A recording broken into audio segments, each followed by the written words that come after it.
so significant, it is off the charts. The fall feast, it's off the charts. Let me just explain this way. A lot of people don't understand. English is the worst language to translate the Bible in. I mean, it's good. Yeah, I mean, it is good. But to understand, you really have to understand the original language. For example, when you hear the word feast, what do you think of? Food. When you hear seasons, what do you think of? Winter, spring, summer, fall. The English took one word, Hebrew word moed, and they translated it as seasons in Genesis, and that same word they translated as feast in Leviticus. So which one is it? They're both wrong. Okay? It means for appointed times. We are, the Gregorian calendar is based only on the sun. The Muslim calendar is based only on the moon. But God said he wanted the sun and the moon for the appointed times for when all of his festivals was happen.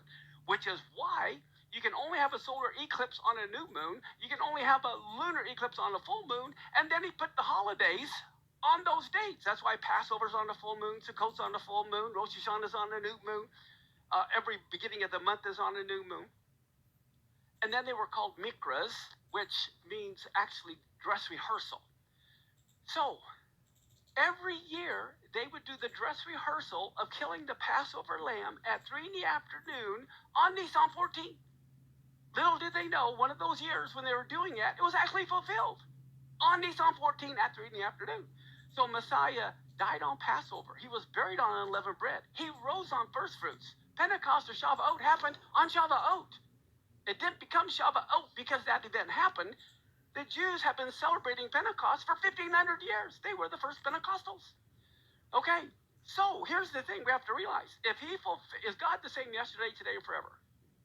That means if he fulfilled the spring feast to the day of his first coming, he will fulfill the fall feast to the day of his second coming. And the next feast to be fulfilled is Rosh Hashanah, the Feast of Trumpets. And guess what? It's going to happen on the Feast of Trumpets. I don't know what year. I'm not setting dates, but I'm telling you, it will happen on Rosh Hashanah. And then the next feast, because the spring feast had to be fulfilled in order. You can't have Pentecost until he rises from the dead. He can't rise from the dead until he's dead. And guess what?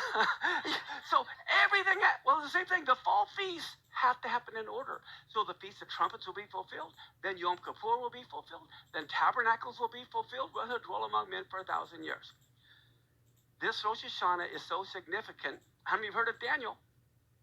But how many of you know the prophet Daniel was Jewish? I bet you didn't know that. Okay, well, here's the thing.